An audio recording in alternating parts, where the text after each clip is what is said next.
I'm Clark Wolf, and I get to host these conversations so that I keep learning here at the Fales. I have greetings from Marvin Taylor, the curator, who's not feeling well and who couldn't be here today.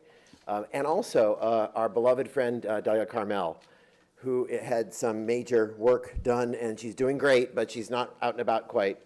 But it's my pleasure to announce that the wonderful gift that she has given us of a major portion, not all of, but a major portion of her books, many of them diaspora cookbooks from all over the world, actually, has been cataloged and is, in fact, processed and available for research. It's an extraordinary collection. I joked with Dahlia that she was a customer service representative at El Al Airlines, and so everything else has been easier.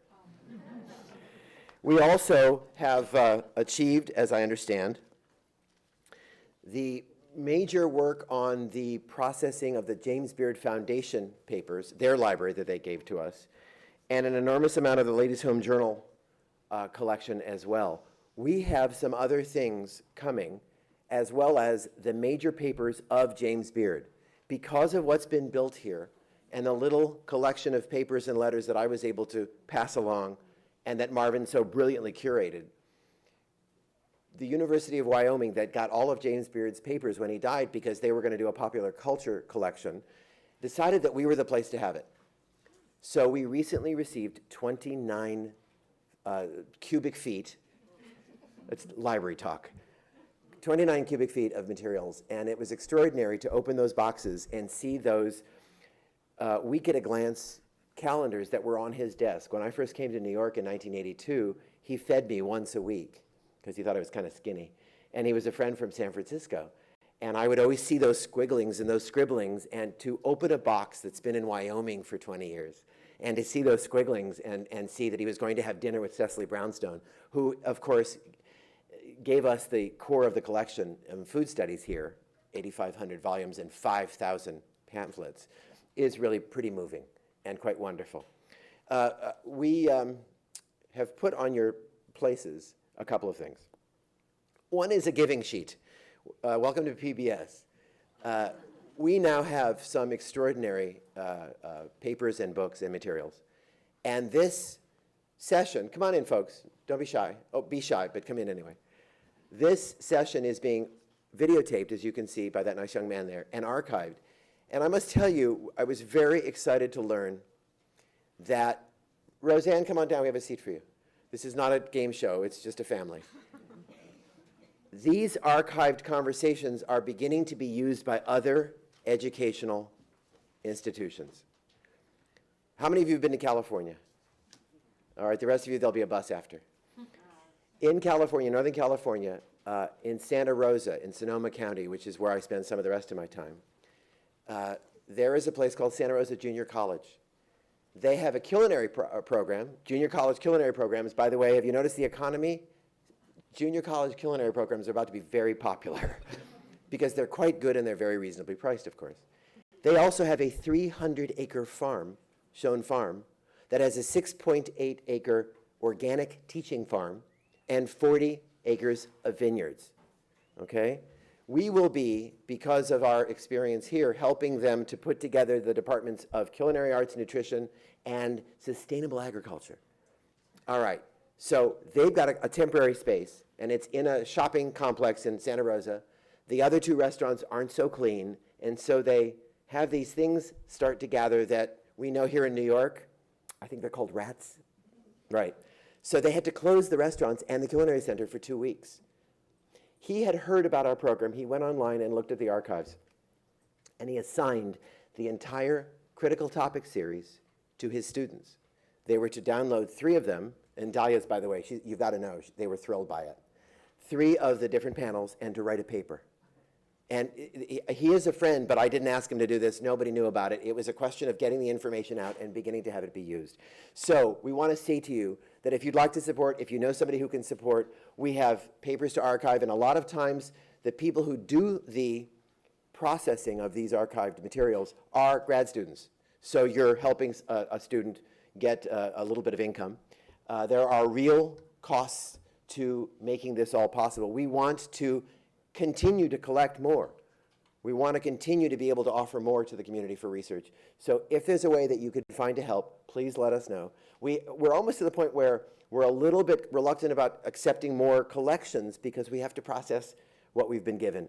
And we're all beginning to work together as a growing team to be able to do that. All right, enough of that. That was my Marvin. Now it's my Clark.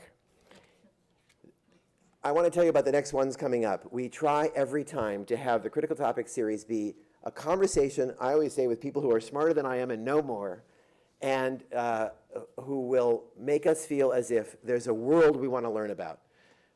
Each of them give their lives to what their work is, and we hope that you'll want to leave and learn more about the topic, or some of the topics, or write a paper, or go to class, or dedicate your life to it, whatever you like. Next year, we have some dates already lined up, but I want to tell you about the two more this year. November 20th is a very important day for you to remember. It's the 20th anniversary of Food Arts Magazine and the 30th anniversary of Food and Wine Magazine. Who'd have thunk? And so the topic will be how food and food writing has changed in America. We will have the first appearance in New York City that I know of the first person to ever win a Pulitzer Prize for writing about food. A man named Jonathan Gold is coming. Anne Bramson is a wonderful editor, and she's done a lot of books with a lot of talented chefs. Michael Batterberry, of course, who founded both of those magazines, will be on the panel, and he's very smart and kind of a hoot when we get him going. David Camp, who wrote The United States of Arugula and has just written two more books, one called The Food Snobs Dictionary and another called The Wine Snobs Dictionary. And he was a senior writer and editor at Vanity Fair. And Liz Newmark, who is a caterer with her own farm, her own children's education in food charity in her building, and just scored, yeah, turn it off, everybody. Turn it to vibrate, it's much more fun, right? And I'll see you smiling and I'll know why.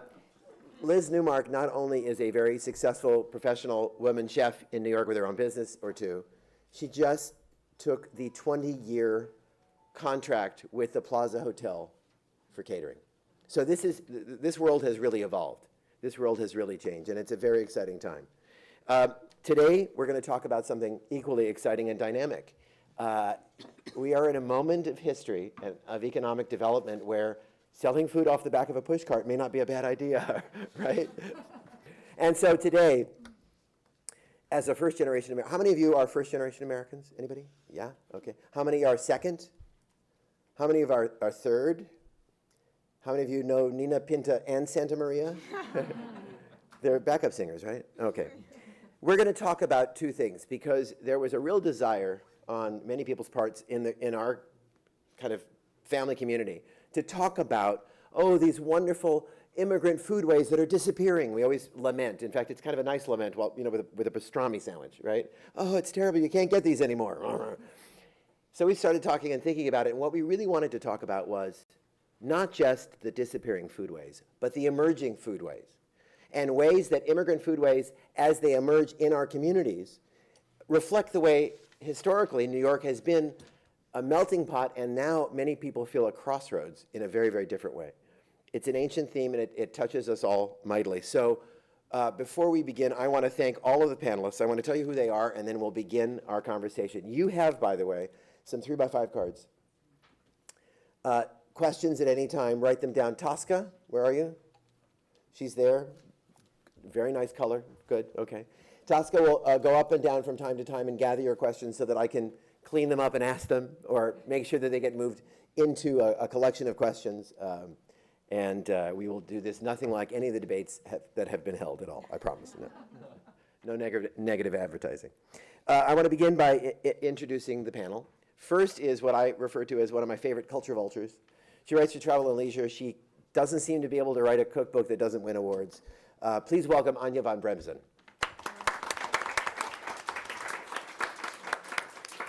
Then this is a gentleman I know you're going to come to enjoy and appreciate more and more, especially at the reception, where he has kindly, through his family's store, Russ and Daughters, sent us some platters of smoked salmon and cream cheese on a bagel. I mean, this is good stuff. Please welcome Mark Fetterman.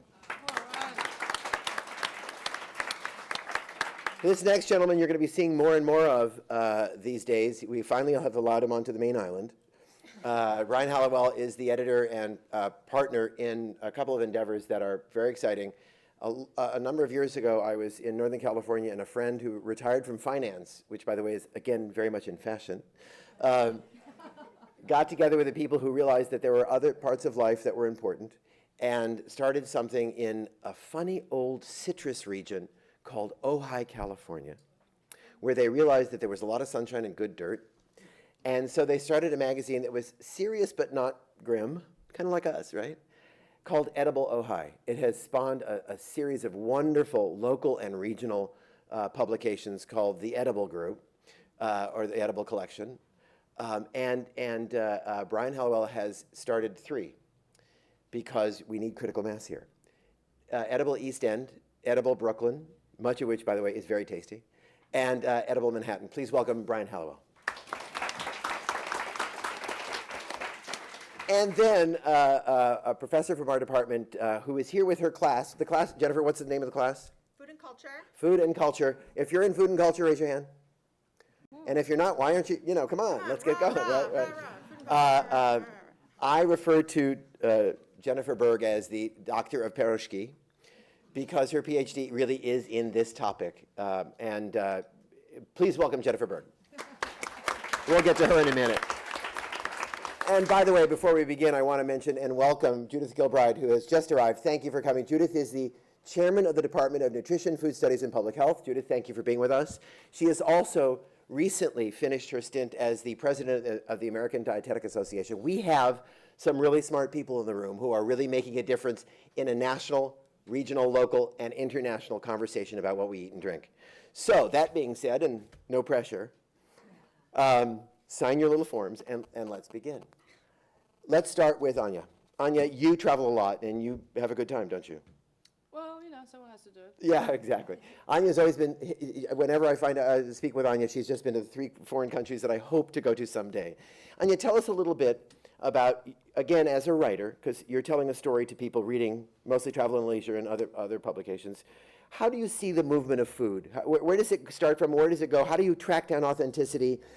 When you're writing these stories, a lot of times these days people want to say, I'm talking about all these street foods that I see in Singapore. Well, where did this stuff come from? Did it come from the interior of that country? How does it work around the world? Tell us a little bit about how that works.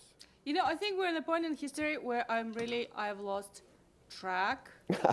You just told me Mark brought some bagels. I'm like, bagel? I haven't had a bagel in about 5 years. And I stopped to think about all these places I could have had a great bagel.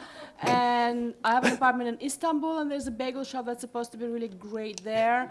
And then I saw some really I saw some really amazing looking bagels in Tokyo. Actually, the donut plant, that little kind of esoteric donut. Well, they have a branch in the Tokyo subway. Oh.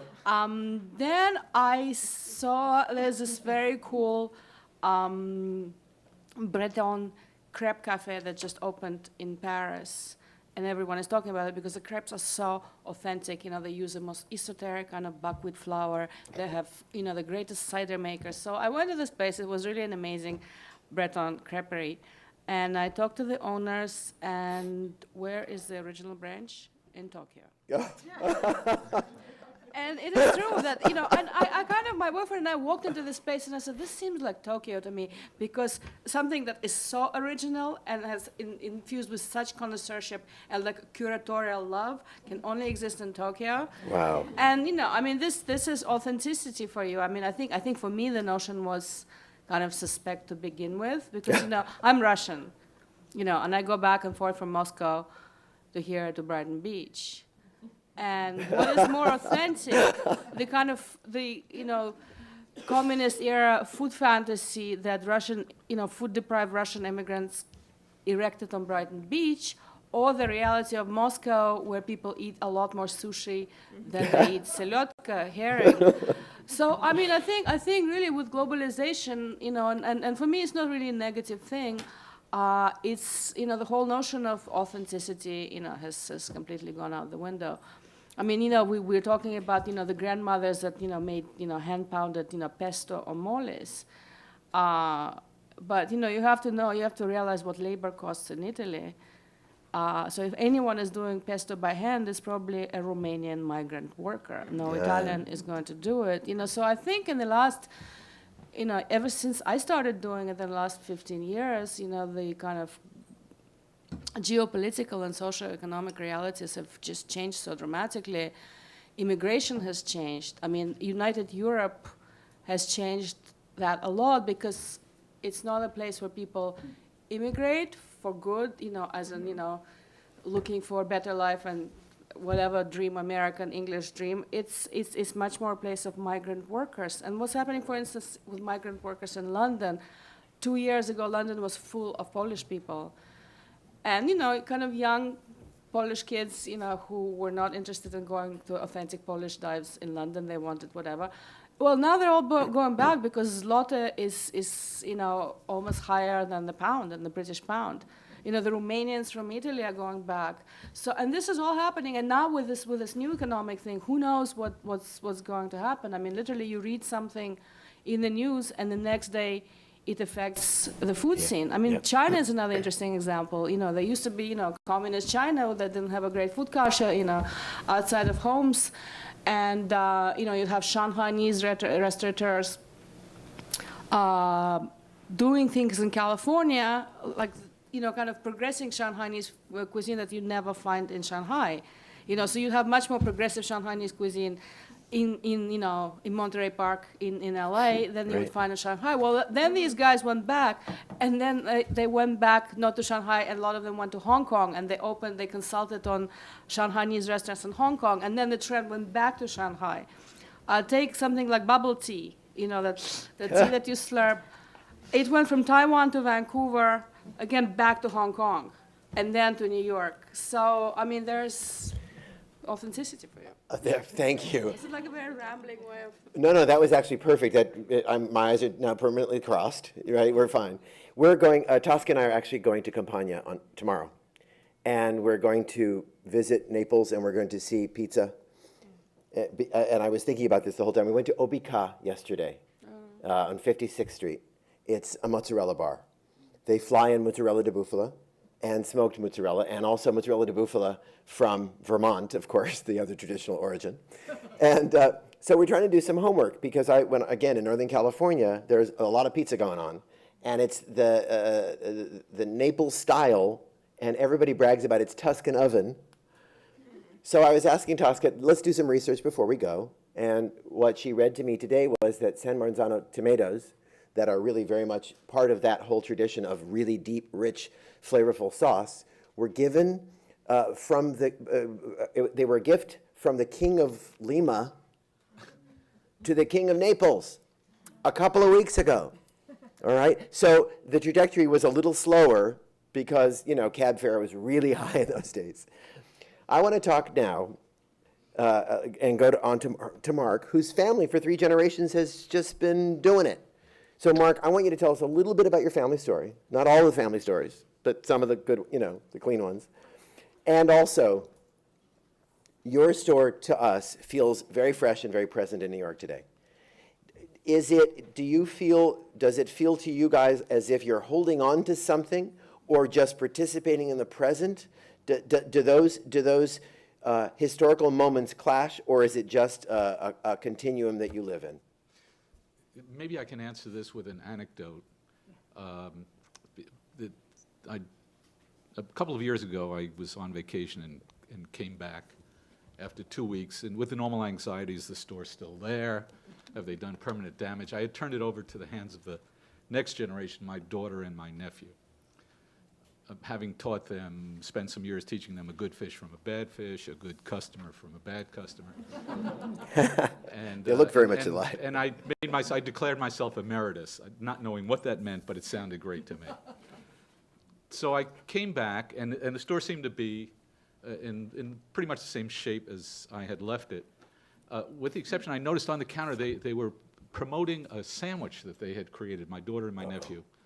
And it was a combination of whitefish salad, horseradish cream cheese, wasabi-flavored flying fish roe on a bagel. And then he gave it a name, and the name they gave it was Super Heeb. Oh! I was offended on so many levels. I was offended on a culinary level, like, this combination is terrible. And of course I was offended as a Jew. And I'm thinking, what's wrong with them? They don't get it. Then I thought maybe I didn't teach them. Maybe it's because they're really just half Jews. The product.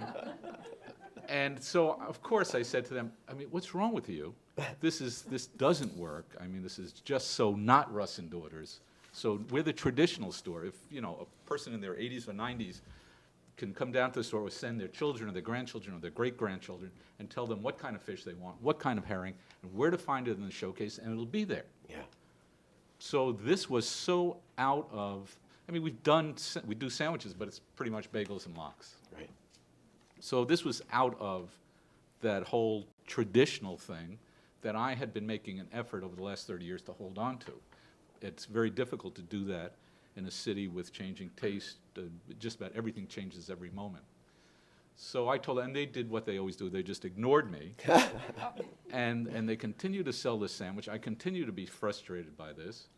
And then within a few days or a week thereafter, Time Out magazine did their editor's pick with a giant picture of this sandwich, raving about how brilliant it was to take all of these wonderful foods and put them together on a bagel. I'm standing there reading this, not believing it, and then watching how many people came into the store to eat this sandwich, which to this point I refuse to taste. But I had nothing to say because business trumps tradition, business trumps everything else. So the Super Heap still lives on at Russ and Daughters, and it basically says, I said they're defying tradition. What they're doing is really creating their own tradition and culture. They still got the bagel. It's still at Russ and Daughters. And then I'm remembering that the bagels did not exist in Russ and Daughters until maybe the 1940s. Bagels were made in these little tenement down, in the ground floor of tenements, or the bottom floor, the basement floor. The little bakeries existed, and they were making bagels, and the bagels would be sold out front on sticks, and they were some snack thing like a pretzel. But it was not created for the purpose of putting lox or cream cheese on. That happened some point later on, and it's not clear. I think every appetizing store owner in New York sort of claims credit for inventing this bagel, cream cheese, and lox. But at any rate, the bagel as originally made had this big hole, and you couldn't really put cream cheese because it would all fall through the center. So the bagel and cream cheese and lox that we're famous for now, and it's according to New York Magazine, we're the best in the city, was not an original part of Russ and Daughters. They were eating smoked fish with a piece of cornbread or black Russian black bread. Black bread, right. You'd have that. You'd have some smoked fish. You'd put butter on it, not even cream cheese in those days. So my concept of tradition was my concept of it, but wasn't really a fact. They were creating a whole new tradition. The anti-climate, the backstory here, or the way the story progresses. My daughter told me, went out to dinner recently. She told me about this Jeremy and Lisa couple. They were living in Boston, a nice young Jewish couple. They hadn't known the Lower East Side. They hadn't known Russ and Daughters, but they saw Time Out magazine, and they saw this big thing about the Super Heap sandwich, and they were intrigued. They decided to come down, buy a Super Heap sandwich. They come from, I think his family has something, they own the New England Patriots. Yeah. So they're well-heeled. They weren't married. They're a couple, but they come down. They come to Russ and Daughters for the first time. They buy the sandwich. They eat it. They fall in love with the sandwich. They fall in love with Russ and Daughters. They fall in love with the Lower East Side. They decide to move in, not to the Russ and Daughters, but they then move in to this new building that went up on the corner of Ludlow and East Town, called the Ludlow, that actually has concierge with some kind of oxymoron, a concierge in the Lower East Side. I was actually born next door to that in a little tenement, but now there's this big Ludlow fancy thing. So they fall in love with all this. They move in. They become frequent, almost daily customers for the Super Heap sandwich. I have trouble even saying Super Heap. And he decides he's going to propose to her, comes to the store, and works out with Nikki, my daughter, that the proposal will be over a Super Heap sandwich, and has Nikki wrap up the ring in the Super Heap sandwich. I think that answers your question somehow. about how I think it raises far more new questions than it answers one. But you see how this works. Thank you, Mark. Thank you. What an opening salvo if I ever heard one. All right, so now, young fella, Brian, you are charged with covering. You know, they used to say the president of Israel met the president of the United States, and one said, you know, how can you stand to be the president of 200 million people? And he said, I'm the president of 2 million presidents, right? That's an old joke when there were only 200 million people in America. You are now looking to cover 3 whole large communities of Mark Fetterman and his family. Tell us, Brian, a little bit about how you're going about covering what Edible Manhattan is all about and what you've learned kind of in the process of Edible Brooklyn and how they might be really completely different from Edible East End. Thank you, Clark. I guess what I can add to this, because I don't own a delicatessen, and I'm not as well traveled as the first speaker, is my experience that I've gleaned from founding and editing and contributing to 3 magazines whose mission is to celebrate the food communities of these 3 very related but also very different communities. Also my experience is based on the fact that I grew up in New York. I've had the superheap on 2 occasions at least. Your nephew made it for me once. Your daughter made it for me another time. And I'll it's never make it for you. a great sandwich. I'm dying for taste now. And growing up in New York, I was exposed to every in the 80s. I was exposed to every type of foodway that existed because, so to speak, New York is the seat of the empire. So you can get good Indonesian food in New York, good Russian food, bad Russian food, a million types of Chinese food, traditional Eastern European foods that have been here for a long time. And every new immigrant group that comes through New York, of course, leaves its own distinct flavor. But to get back to Edible East End, Edible Brooklyn, Edible Manhattan, the East End actually has a very homogeneous food culture. It's the Caucasian segment of the population is 95% of the eastern end of Long Island. There are pockets of ethnic populations, but not many. But what we do offer, of course, is we grow a lot of the food that's consumed in New York, and more, because people are interested in buying produce, seafood, wine made on Long Island. And some of the interesting ethnic eats in Manhattan and Brooklyn do come from Long Island. If you've ever bought fresh tofu or kimchi at the Union Square Green Market, it was grown in Yafank, badly named town, whose name is actually comes from the Algonquin Indians that used to be on Long Island. They were the original ethnic cuisine of Long Island and ultimately New York. And there are other Asian American farms on Long Island, pockets here and there, Sang Lee Farms on the North Fork, a very interesting story of Chinese immigrants who settled first in Florida, found that they didn't like the climate in Florida for growing crops, moved up to Long Island. It reminded them of their growing conditions back in China where they lived. They embraced the area. They are one of the most successful farms on the North Fork, 40 acres, all these perfect Asian greens and other greenhouse vegetables. They supply Chinatowns from Toronto down to Philadelphia and sometimes elsewhere. So that's the East End's, the limit of the East End's diversity to some extent. You've got to find it at the farm or make it in your home. Brooklyn, of course, much more diverse, some of the most diverse zip codes in the United States. And you can find it all there. But again, it's being reinvented there also. Palo Santo is a great pan-Latin place in Park Slope, where the chef and owner Jacques is celebrating every rustic marketplace cuisine from Mexico down to the tip of Argentina. He's doing it in a way that you never would have been exposed to those individual cuisines, Mexican, Ecuadorian, within New York. And for the record, I didn't eat my first burrito growing up in New York until I moved to California. Of course. So and now there are burritovilles, and there's much better Latin food. And finally, moving into Manhattan. Manhattan's a very different situation. It's very difficult to run a business in Manhattan. It's expensive, and when it was less expensive to live and own a business on the Lower East Side, the Lower East Side was always this center of food diversity. And it still is to some extent, partly because some businesses have found a way to adapt and thrive, whether it's Russ and Daughters and that sort of band of brothers, I suppose, who you consider colleagues. DiPaolo's mozzarella. Lou DiPaolo has told me that before he was sort of engulfed by Chinatown, which is another story in and of itself, that Chinese cuisine has become more interesting in New York. There were 3 cheese shops just like his on the block. There was a shop next door that just sold eggs. There were 3 or 4 bakeries on that block.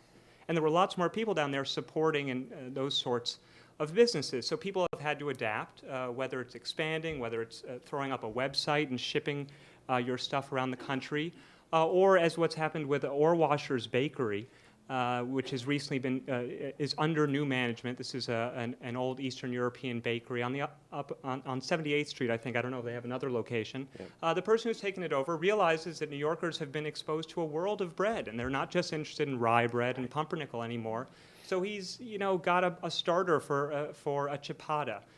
He recently came out to Long Island and was introduced to a winemaker friend of mine, and he harvested a cluster of Chardonnay grapes, and he's making his own starter from those indigenous grapes that will now end up in all of Ohrwasser's bread. So this is sort of his spin, his updating of ethnic cuisine. So I guess to answer your original question, there's no shortage of stories for us to work on, and I suppose our interest is in putting all of these tales about our food community in the larger context, and how the fact that that Brooklyn is still cheaper to live and work in is one of the reasons, for instance, that it's holding on to more food diversity than Manhattan is, or that the fact that there's interest in eating local, which is a relatively new trend, is also propelling this interest in diverse food traditions. Wonderful, wonderful. Thank you, Brian. Thank you. Very succinct description. And we're going to want to hear more from Brian about some of the things he's been discovering. But now, Dr. Berg, tell us a little bit about, from your viewpoint, first of all, how you came to your studies. And second of all, how you, as an academic and a New Yorker, who, by the way, just opened a bubble tea shop of her own as a side business, which I think is kind of a brilliant annotation to this entire conversation on the East Side, how you suggest your students and you look at this cultural movement. Okay. It's hard if you're looking at immigration, and I'm guilty as charged. I sort of think about the world as New York, as the epicenter of the universe, and then, I don't really need this. Okay. So I'm only going to really talk about New York. I mean, I do recognize that there are other places in the United States, but I don't really discuss them. So we're talking about immigration. We think about immigration and the melting pot and all of that sort of mythical, exciting nostalgia imagery of the poor immigrant that came from Europe with all of his belongings in one suitcase and one nickel to his name. And of course, we know historically that's inaccurate, that the immigrants who came over between 1880 and 1920 were, in fact, in the middle classes, that they weren't the very poor because they wouldn't have been able to afford to come over, and they weren't the really wealthy because if they were really wealthy, there was really no reason to come over. And so we were talking about middle class, but that's not very sexy. I mean, what's exciting is to think about really poor coming over and living the American dream. And the mythology of immigration in this country, 1880 to 1920, is really steeped. It's 3 large immigrant groups. So there's Italian, the Irish, and Eastern European Jews who completely changed the fabric of New York, and then ultimately all the other cities that copy New York. What's going on now is cataclysmic. It's enormous. It's much bigger than what the mass migration 1880 1920. That was nothing compared to what's going on now. But because we're in it, we're almost in this crazy state of chaos, but we don't know it, we can't feel it. We don't have a historical perspective. We need to look at it in 10 years from now or 20 years from now and see what's going on. And the big difference, and I'm interested, first and foremost in food, but is there another thing to, no, nothing, right, Rosa? Nothing to be honest. Is that there's no immigrant majority today. There were 3 groups. Clearly there were other groups that came over, but basically it was 3 groups that came over en masse, millions, in a short period of time, a few decades. And now there's no majority. In the last 20 years, since 1980, the 80s and the 90s, over 70% of all foreign-born New Yorkers came over in a 20-year period. I mean, that has completely changed the fabric and the mosaic of New York. But they haven't come from any one place. So predominantly they're from the Caribbean, but the Caribbean is dozens of ethnic groups and nationalities and languages and food cultures. And they've come from Asia, which is very easy for Americans to kind of say, oh, Asian, as though it's not sort of recognizing that it's a third of the globe. And then, you know, African communities and Latin American communities has been a huge influx. But there's no one prevailing huge immigrant group. So in terms of the foodways, we don't really sort of understand it. It was easy for those three groups to kind of preserve food culture or to completely adapt it, change it, because they just had such huge numbers behind them. Does it help us to study that period of those three big chunks of immigration so as to be able to, bits and pieces, understand what's happening now? I think the only way that we can understand what's happening now with immigration, and you know, I'm a cultural historian, so obviously I like the looking back stuff, is to look back and see what happened in that 40-year period and how that was manifested. My area, my sort of real interest is your interest. I think I'm trying to figure out if the heap sandwich, like how that, the super heap, how I feel about that. I'll have to check in with you later on that. Is looking at Eastern European Jews and food today that we think of as very typically New York. Food that's typically New York is Jewish food or associated with Jews, you know, bagels. Everybody says bagels. Or, you know, knishes, egg cream, smoked fish, deli sandwiches. But there's nothing historically Jewish about any of these foods. There's nothing that's linked to religion. There's nothing ritualistic about them. They're not associated with holidays. In fact, there's nothing really Jewish about them except that very successful Jews have figured out a way to market them, consume them, sell them, and manifest it as though it's associated somehow with that. And I think that's what's probably going on today. The example, you had some great examples. I was trying to write them down. I don't know about something so authentic. Reminds me of one of my favorite quotes, and I apologize to some students because I think I've said this before. But Mitchell Davis, who I don't think he's here, but we all know and love, had shared in a colloquium in the department a couple of years ago. He was doing some research on, you know, immigrant foodways and restaurants, and he was doing some work out in Las Vegas. And he said he had just come back, and it was one of the big hotels that opened up, and there was a huge restaurant, and they had one of these neon banners going across. And I don't remember the name of the restaurant. It was like, you know, Roma or something, you know, very Italian.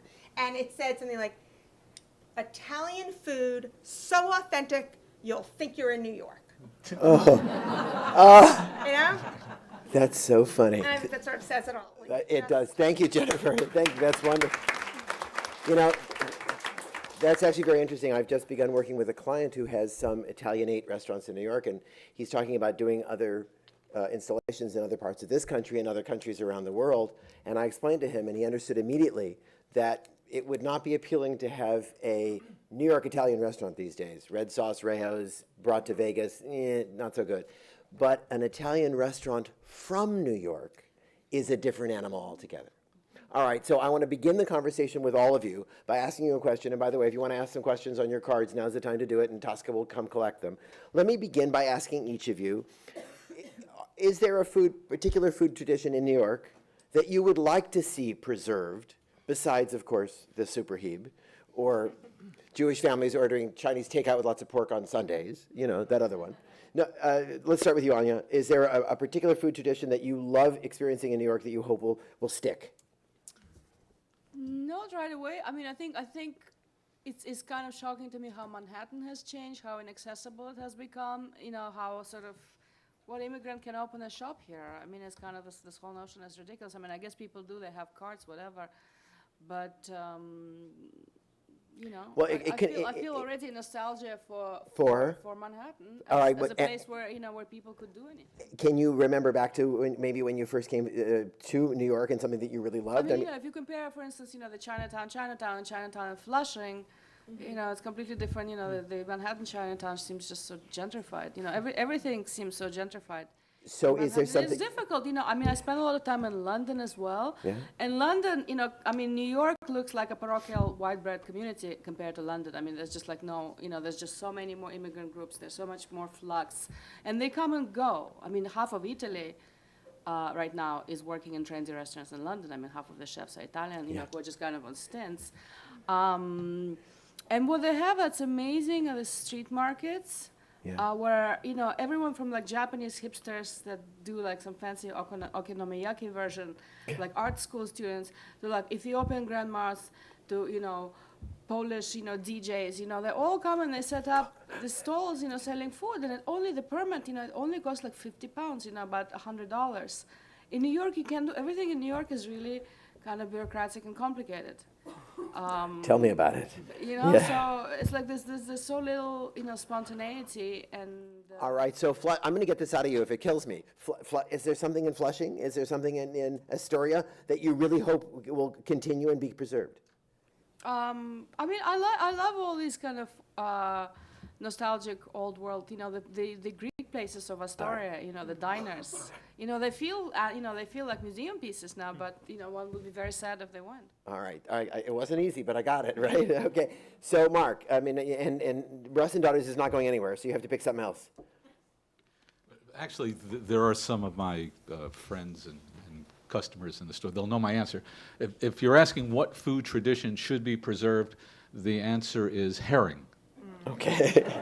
And I think the herring is like one of the great foods of the world. Yeah. I intend in my next book to write the book that the sequel to cod and salt and herring. Right. But the herring, it came over with my grandfather, but that's how he started in this business with schmaltz herring. I single-handedly attempted to raise the level of the herring, or at least have people acknowledge the herring as this great food, because it had become déclassé. Right. The second, third generation Jews was a herring. Ooh, my grandfather ate a herring, but I won't touch a herring. It's fishy. But herring is fabulous. So at some point, I teamed up with a wonderful young Swedish chef, and Roseanne Goldus here made that, what we call the shidduch, that marriage. And we extended the normal line of the Jewish herrings, the schmaltz herring and the pickled herring, to these herrings in curry and in mustard and dill and whatever. And we were on television with it, we were in the New York Times with it, I promoted in the store. But to get an old Jew to eat something other than that was impossible. Didn't happen. I mean, I had an entire showcase filled with 20 different kinds of herring, and as time went on, it went back pretty much to the Jewish herring thing, until a customer who was a famous writer, John, I can't even think of his name. Apple is what we call Johnny him. Apple. Johnny Apple. R.W. Apple, may Okay. he rest in peace. Johnny Apple, a customer in the store, loved our herring and was doing one of his food stories. It was in Sweden and in Scandinavia and all the Scandinavia, writing about herring. And he wrote in New York, the place to get the headquarters for herring is Russ and Daughters. I mean, I couldn't believe the amount of business that brought in. And then we started to expand the herring line again. So I think that herring is a wonderful food. And You I vote for think that herring. those of you who know my shop agree with me, and I would like to see Yeah, I'll vote for that herring, preserved. And Anya and I were talking about herring and, when we ran into each other here. So that's my answer, herring. That's a good answer, herring. I'm going to get a T-shirt. Thank you. Let's hear it for herring. And if Marcus Samuelson's out there somewhere, he votes too.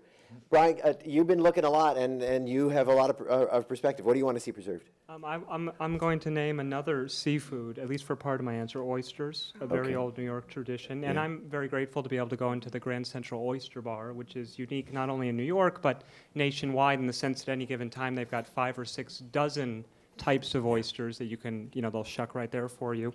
Many of them, again, are coming from Long Island, so there's a connection between where the food is raised and where it's served. But the Long Island oyster farmers of today are not the same as the ones of the 1800s. Some of them are people who used to work on Wall Street, who bought a little chunk of land on the Peconic Bay and now want to be these boutique oyster farmers, and they have the money and interest to support that sort of lifestyle. And I mean, again, to think about, where our food comes from, which is a mission of edible magazines, to peel back the curtain in the interest of getting people more interested and then celebrating their food community and foodways. And writing about food plays a big role in this. Of course, we are in a library where you're about to get a huge trove of archival material. And then ethnic foodway in New York, I would say dim sum. I grew up in New York, so I grew up eating a ton of Chinese food. And even though no one in my family was Chinese. And dim sum, I'm not sure, is that Cantonese? Or where's the origin of dim sum? Yeah. Yeah? Cantonese? Cantonese? There's How many Shanghai vote for dumpling. Cantonese? Hong Kong dim sum is often referred to as Yeah. making like Chinatown brasserie would be that style. It's a dim sum chef from Hong Kong. And what has happened is that's moved out of Chinatown, which is something that's made it more accessible for people. As you know, we talked about Clark. It hasn't been ghettoized. Certain cuisines have been ghettoized, pushed out entirely. Others have been fetishized, where it's sort of just something put on a pedestal and you don't really celebrate it. And as people look for a more authentic food experience, they're actually embracing it. They want to know where the chilies in that sauce at the Mexican place came from. So oysters and dim sum. All right, and I'm not going to stop Jennifer from answering that first question, but this is such a good kind of follow-up to what you just asked that somebody asked here. I recognize intellectually that globalization has played havoc with authenticity, but sometimes I'll taste a food that strikes me as authentic. I can't dismiss the idea of authenticity on a sense emotional level. Why is that? Well, it's as Years of therapy? Why do you think that? yes, I try to. It's a good question. Emotions out of most of my dealings, but Mark, of course, is. I mean, this was sort of the question you were asking. Mark is. Mark grew up with one type of food tradition. We all grew up with our food traditions. How you interpret Jewish food in America has changed. It's what Mark grew up with, even though maybe it wasn't the original Jewish cuisine, and that adaptation is how it has survived. That's one of the responses to the globalization and homogenization of food culture. All right, Jennifer, you want to preserve, and then I want to ask another question here. A food I want to preserve. I can't think of one specific food, but I want to think of a custom.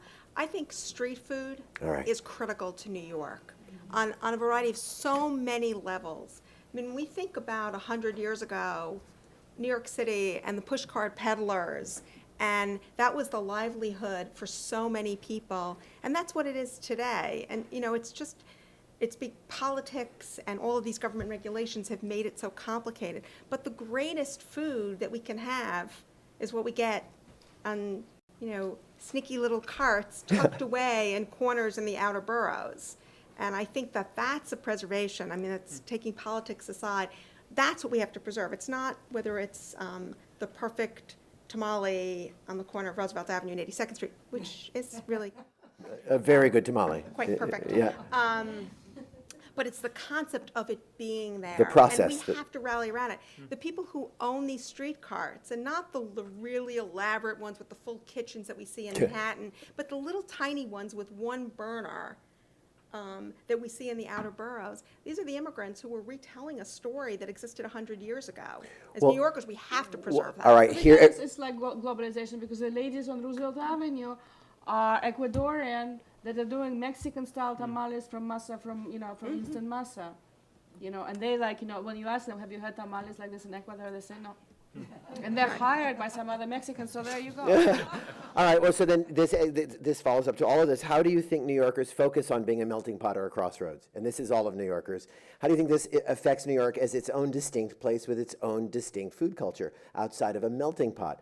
Does innovation start here, or does it come here? Anybody? I think what makes New York's ethnic food landscape different from anywhere else on the planet is it's all here. I mean, maybe there's another few cities around, a few other metropolises where you can also find that sort of diversity. And at least for America, I would say that all food trends start in New York. Yes, some of the smaller ones, might pop up in, I don't know, Cincinnati, Philadelphia. There are food traditions everywhere. But again, immigrant foodways are often translated in New York for the rest of the country. Whether it's translated in New York for the rest of the country, which I perceive as very different than starting here, but it's a huge descriptor. Anybody else? I actually disagree. Looking at a lot of other metropolises, I mean, I think in terms of ethnic food, LA is just so much more vibrant because you have whole clusters. I mean, Koreatown. I mean, here, for instance, Korean restaurants serve pretty much every kind of dish. I mean, they might specialize a little bit. The restaurants in Korea usually specialize in one dish, and plus banchan. And you find that in LA, all the subgenres of Korean food, all the kind of permutations of modern Cantonese food. The minute someone does shrimp with mayonnaise and walnuts in Hong Kong, you're going to see it in LA. By the time it comes to New York, it's kind of dulled down. I think life is really hard in New York. I mean, I think just making it, surviving it, and I don't think it's that great for innovation. I mean, I've seen very, very few things that have landed in New York first. Even like in terms of avant-garde cuisine. I mean, look, it's happening in Chicago. Or Spain. I mean, it's coming from Spain, but the Spanish style avant-garde stuff, it went to Chicago and New York. I mean, it took Bruni how long to be nice to Wiley at WD-50. I mean, people rejected it. I mean, New York, in a weird way, is a very conservative place because there's just so much money and kind of hustle involved in doing anything that you're kind of going to be really careful. All right. If there were going to be 3 more magazines, and this is for all of you, but for Brian's benefit, if there was going to be Edible Queens, Edible Bronx, and Edible Staten Island, somebody once asked me what they should do with Peekskill with a landfill, and I said an organic garden. But anyway, turns out they died. If there were going to be a Queens, a Bronx, and a Staten Island, let's say, what would they feature? And Brian, you go last because I'm sure you've been thinking about it with your people. Anybody? Bronx, I think go. there has to be. I know you feel like you're busy, but you need to do an Edible Queens. What would it be? That's critical. That's critical. Queens is the most ethnically diverse county in the United States. There's some communities in Queens, Flatbush, Jackson Heights, that are over 70% of the people who live there are foreign-born. There's such rich food traditions. So, I mean, I'm going to sort of, there's 2 of us in between us here. We'll duke it out. I don't think that New York lacks innovation. I think that there's Manhattan, and Manhattan is not New York. Manhattan is separate. I think New York is much more representative by the other boroughs. I think Brooklyn and Queens are really the culture and soul of New York. I live in Manhattan, but I think for soul, I go to Queens or Brooklyn. Okay. Mark? My world is confined to the Lower East Side. I don't really know what goes on. I don't go north of Houston Street or I get a nosebleed. I have an apartment above the store. Okay. No, actually, I live in Brooklyn now. Schmancy. And my geographical and culinary world is fairly circumscribed, so I can't speak to that issue. Brian? We have no plans. We have no plans to launch another magazine right now, and partly it's because of the sort of logistics and economics and practicalities of running a magazine. And Right. we're supported by having a very inviting readership, a subscriber base, advertisers who pay most of the bills for the magazine. And of course, we are a magazine with a mission, so our advertisers tend to be very different. We have a big ad in the issue of Edible Brooklyn that just hit the streets, and I brought a bunch there in the back for the Vendy Awards. Yep. Speaking of street vendors, which are this Saturday, I think. And I would agree completely that if beyond just particular ethnic foodways, we need to celebrate those different ideas about food that, again, I'll say, come often from Manhattan and then spread to the rest of the country. I mean, Alice Waters came up with the idea of an edible schoolyard, but what's happening now in the New York City school district of getting more local ingredients onto the menu is happening on a scale that's not happening anywhere else in the country. So New York has helped promote not just improved cafeteria food as a foodway, but respect for tap water, which New York has some of the most interesting and historic tap water in the country. So no plans for those other magazines, but I will announce that we do have a department that we are going to roll out shortly called Outer Boroughs, because we do have quite a few stories from Queens, Staten Island, and Bronx saved up. And those will run in Edible Manhattan and Edible Brooklyn. And make no mistake, Alice Waters was a Montessori teacher in New Jersey. And she moved to Northern California and was inspired by a Midwesterner named Richard Olney, who was living in the south of France. And he said, "Oh, local seasonal food, this is delicious. Alice, you should go gather some and cook some." All right? And it permeated and it percolated in farms that she considered local, the most famous of which is Chino Ranch, which is just outside of San Diego, which is about as local as Staten Island is to Russ and Daughters. And no, actually, it's further. It's a lot further. It's a lot further. So it's really interesting where the cultures gather and how they're re-articulated and re-expressed. This is another really good question. Can you expand on how the immigrant issues in Europe, for example, immigrants working in food, farming, and then moving back to their countries? And by the way, I've been seeing this in restaurants enormously. In a difficult time, everybody goes to Vegas to get a job. When things begin to get better, they go back home to where they're from to open a restaurant, or vice versa. Sometimes they leave New York because they can't make it here. They go work in California or Arizona or someplace, and as soon as they get back on their feet, they want to come back to New York and open a restaurant. So that whole push and pull immigration and remigration process, how is that affecting the way we're eating? And what do we see going forward? Anybody? That's a really interesting question. Wow. That is a really interesting question. Who asked that? No, you're all very interesting. Anybody? Come on. And I'll just, the history that I know of, the Jews came here and they didn't go back. Yeah. And they didn't want to go back, and they couldn't go back. Yeah. So that's a whole different thing. But what has happened in our story, the labor pool in our shop was always from the neighborhood. So, you could walk to the store, and Yeah. it was originally Jews slicing locks and giving you a hard time because they were surly.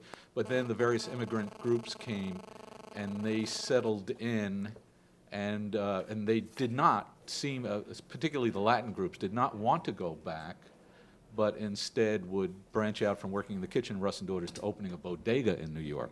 Yeah. So they tended to stay in New York. Anybody else? All right. Well, there's I another mean, really. my question would be just promoting further globalization, because people would come here, wherever, and then go back and open a place, from the experience that they've learned. So you see that. I mean, Italy, Spain, they were very kind of homogenous in terms of food cultures.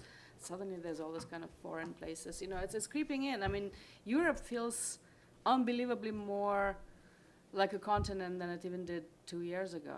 Wow. You really, really sense it. Yeah, I mean, not to talk about Italian-American food, because, that isn't even considered an ethnic food, a cuisine in this country anymore. I mean, that Right. is a accepted American cuisine, at least from a statistical and marketing perspective. But you think of some of the old-school Italian restaurants and shops in this country, and how they go back to the old country to find interesting new products, artisanal products being made by the new generation, to see what the chefs in the Italian cities are doing, and they bring that back very often.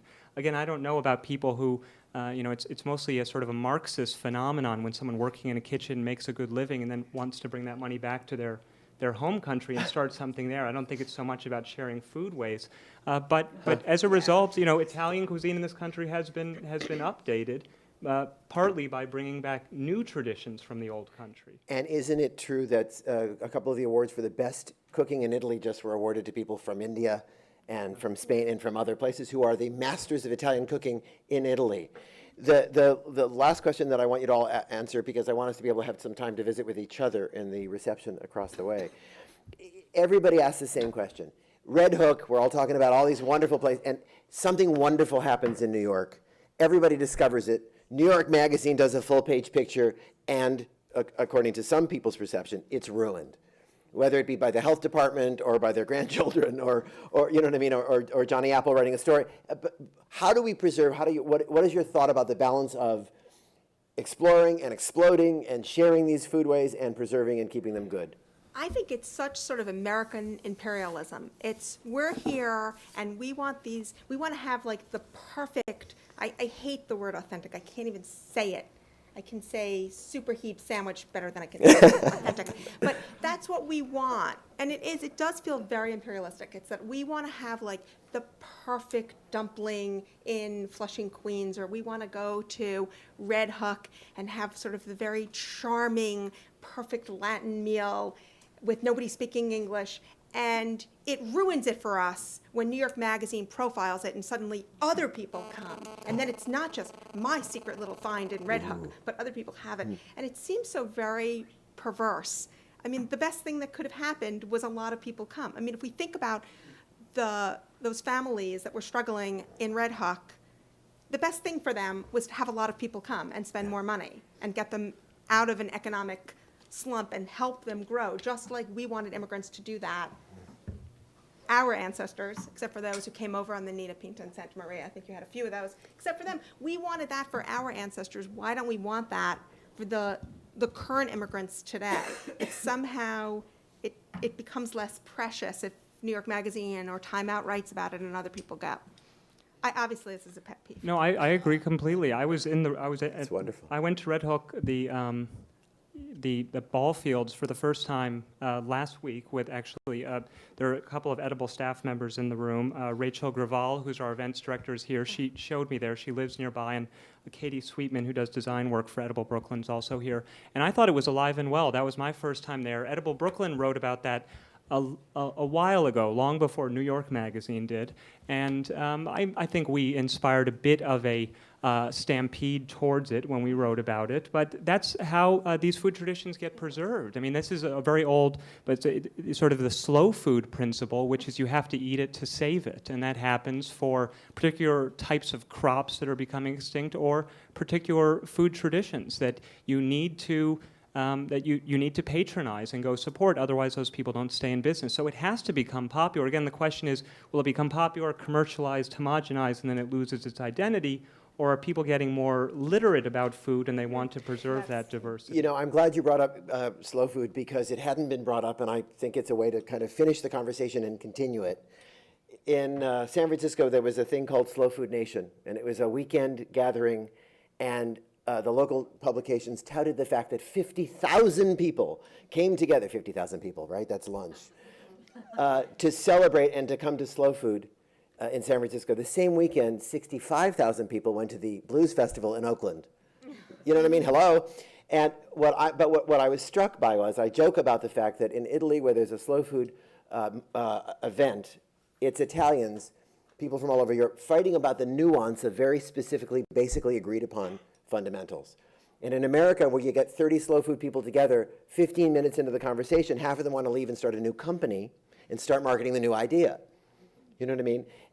The Slow Food Nation piece that was most moving to me was in Civic Center, and I know Alice wants to do this with the new president, whoever that may be, and that was that they did the same thing they had done at the mall in Washington, D.C., outside the Smithsonian in the Folkways Festival 2 years ago. They piled up some good, clean earth, they threw in some seeds and added some water, and in a little while they grew some food. So I think what we're talking about here is to make sure that the earth is rich and pure, make sure that it gets some good seeds and some sunshine, and grow some delicious food. Thank you all very much for your thoughts. Really, really wonderful. Say something about the book. Oh. Yeah. Say something about, and then I'm going to say something about two more things, and then we're going to go eat.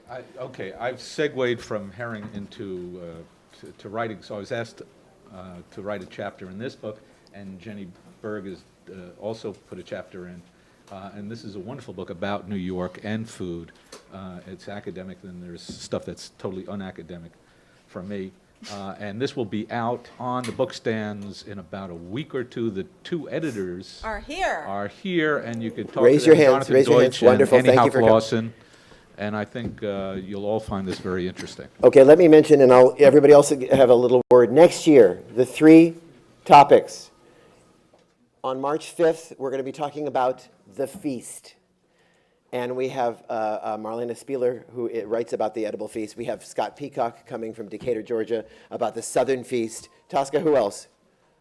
Who are the other two? I don't know, I think my phone's going off. We'll ignore that.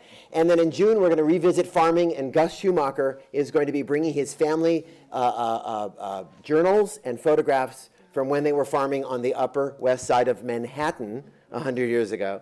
And then in the fall, it's going to be Harold McGee and Barbara Kirschenblatt-Gimblett talking about the show of food.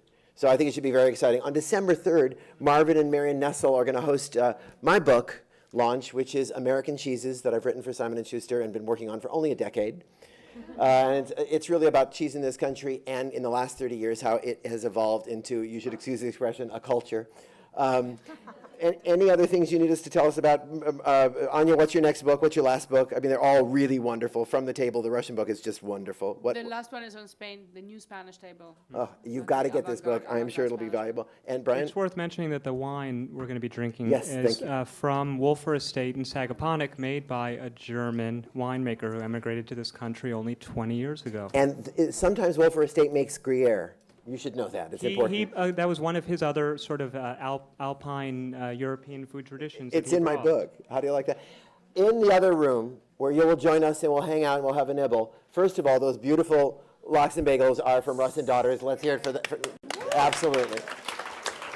Also, some end-of-season tomatoes that have more flavor, some wonderful peppers that are, just pick them up and eat them, a couple of pickled things because we need a couple of pickled things, some sheep's milk cheeses that are from a farm that's only been doing it, as she said, legally for a little while. So please come and join us and see us next time. Thank you so much for coming. So, it may be not till January, but